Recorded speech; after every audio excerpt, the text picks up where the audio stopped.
Hey there, friend. I hope this finds you well. I am washing my hands nice and good for another cooking video today. Today we'll be making Kollyva, which is a dish that is very often made during memorial services, also for Saturday of the Souls during Lent, which is coming up soon, and was traditionally first done as a way for not eating food that got blood sprinkled on in sacrificed idols. Anyway, the ingredients are here, so let's get started.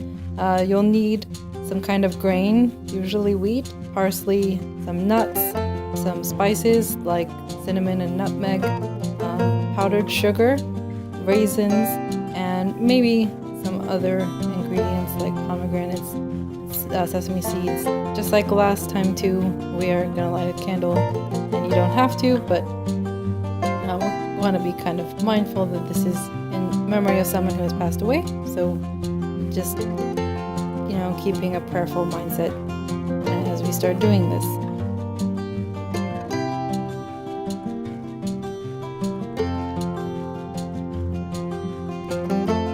Kollyva, when it's made from wheat, like here, the pearl wheat, in other traditions, they sometimes use rice or barley.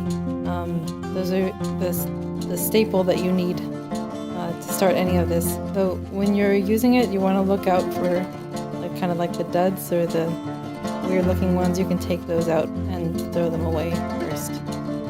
We're eventually going to be mixing this wheat or barley or rice that we boil with the confectionery sugar or honey. Sometimes people use honey. And once they're added to that sugar, there's a chance that they'll start to ferment. So you want to do this a day before you actually are planning on doing the memorial service, not earlier than that. It's kind of a time-sensitive thing. So these are all the ingredients you need the night before or the day before. Is a two-part process. So day one, like on Saturday morning, I will take the wheat or barley that I'm cooking with and wash it off. You don't have to wash it off. I only just started doing this. I don't think a lot of other people do it, but basically you just want to boil your wheat like you would boil rice or anything like that. In this I have a mixture of pearl wheat and barley, and I just set it on boil and then simmer it until it's nice and cooked, which is usually about 40 minutes. I don't remember if you leave it opened or you cover it. I don't think it really makes a big difference, but you can try all three and see what's best for you. Anyway, while that's boiling, I'll set my oven really low and roast my own almonds. I like to roast them myself, so get raw almonds and roast them, and then get the walnuts in the food processor just to chop them all up. Oh, and then also get the parsley washed just so that it's not wet when I'm using it tomorrow morning, because again, anything wet in confectionery sugar doesn't usually go very well. And then the special ingredient in the wintertime around January, if you have pomegranates that are in season, I always feel like they're fun to have. They're not necessary. I like to shell my own pomegranate. It usually takes me about 10 minutes, and it's just like a nice quiet thing to do if I have the time. But again, they're not 100% necessary to do. It's just nice to have some fruit representing the sweet parts of life, along with the sugar or the honey that's used. The nuts kind of represent the nutty part of life, but I guess also as they have a lot of protein, the kind of more substantial parts of life. And the parsley is the bitter parts of life. And then I'll take my almonds out and let them cool down. I'll also add them to the food processor and let them sit until tomorrow morning. Then once my nuts are ready, I'll take out a few that I think look pretty. I'll take pretty roasted almonds. And sometimes I want to add a little bit more, so I'll add some more raw almonds. You don't have to do that. I just thought this was lacking a little. The proportions are usually for 1 cup of uncooked wheat. You have about a half a cup of nuts and a quarter of a cup of like raisins or pomegranates, kind of fruity things. So that's the portion size. And then taking out some walnuts that look pretty too to use for decorating tomorrow morning. This is all again the day before on Saturday. Once I've rinsed off the parsley, just taking it out and setting it aside for a place to dry, and then also for tomorrow in decorating, looking for leaves that look nice as part of my decorating routine. And then if I have time, just getting everything ready for tomorrow morning, setting the raisins and confectionery sugar out, some sugar beads that you can decorate with, and the cinnamon and allspice. You don't have to do sesame seeds or chia seeds. They can be a bit expensive, but they're good barriers between the confectionery sugar and the wheat. Wax paper is definitely a must, as we'll see for tomorrow, but you can also use the wax paper as a barrier to just cut it. So once your wheat or barley is boiled, you can drain the rest of the water, let it cool down for a little bit.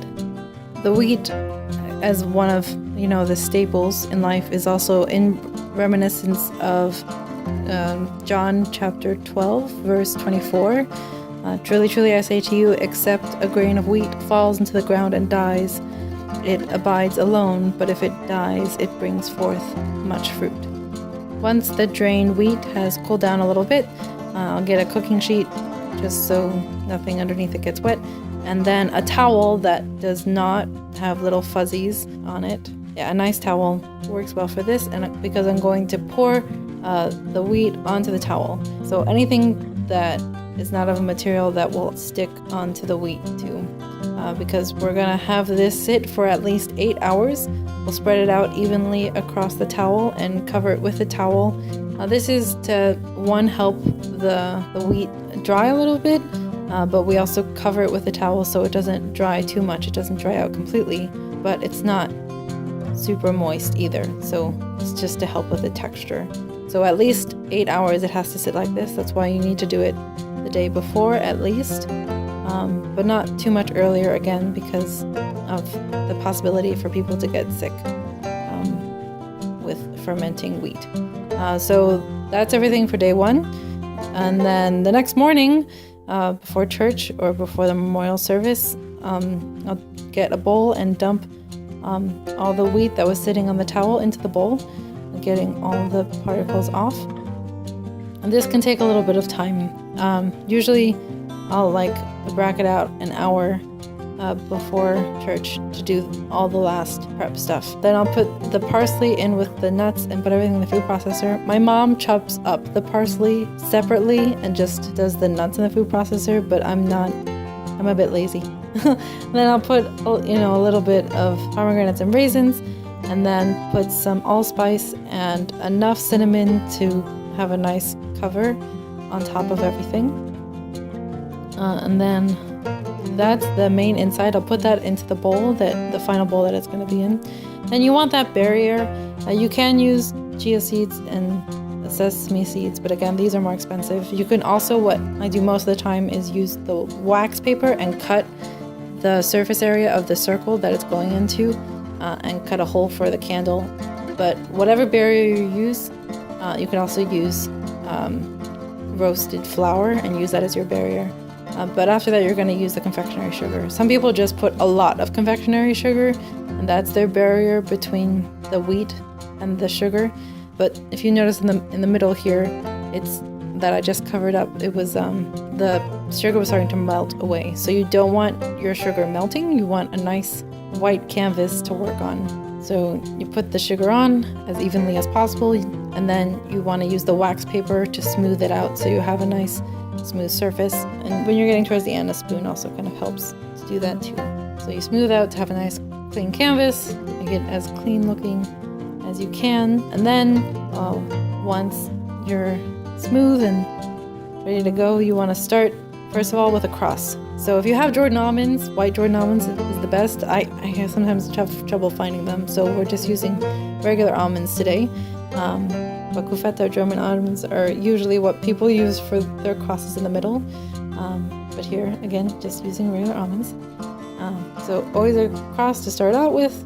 And then the rest is, completely up to you, however you want to decorate it. Here, these are hard sugar candies and some full whole walnuts. Usually look pretty. And using some of the parsley leaves. And again, the parsley representing the bitter parts of life. The sugar and the berries representing the sweet parts of life. The nuts representing the things that give us substance. And also the nutty parts, cinnamon being the spices of life, and the wheat itself representing just life itself, what gives us life. So however you want to decorate it, this is just how I'm decorated it this one time. And again, usually people will have a candle that they'll stick into it, which I'll show later on. But if you don't want to just load it up with a bunch of sugar, and you don't want to use flour or sesame seeds or chia seeds, just cut wax paper out in a circle, and once you finish decorating, you can use a knife or a scissor to puncture an X shape on one side of the cross where the candle will go, and that'll work. This is just me decorating. And again, you can decorate it much better than I do. It's just an example. While you're in transit with this, just be mindful of bumps in the road, shaking a lot, or if it's raining outside, any wet precipitation you don't want to get on top. So cover it if you need to.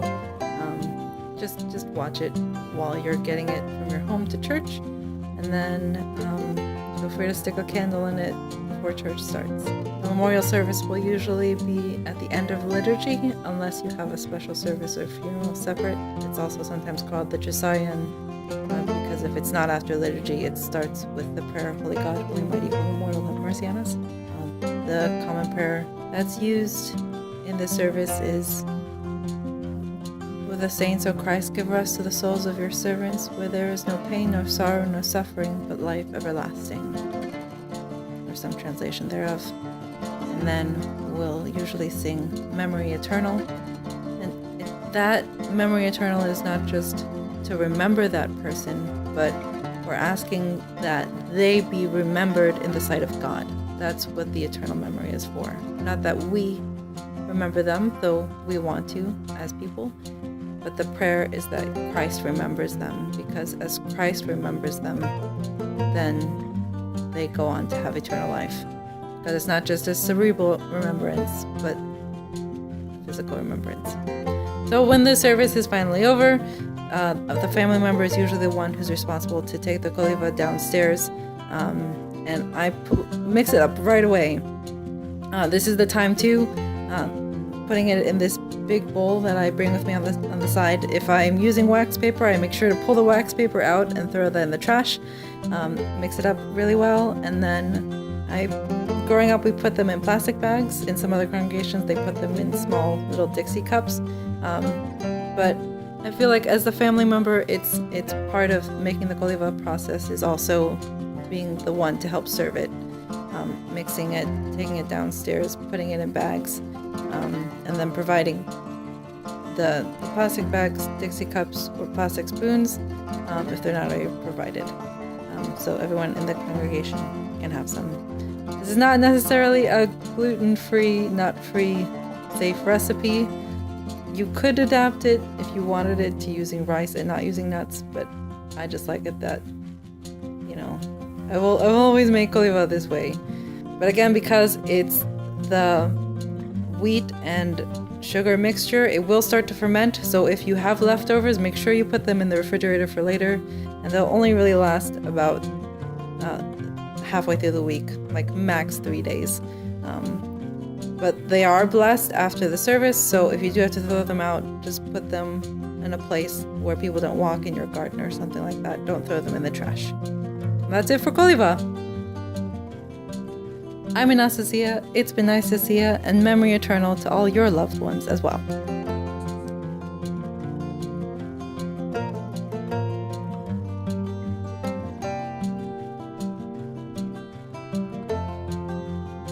Yep. Okay, bye.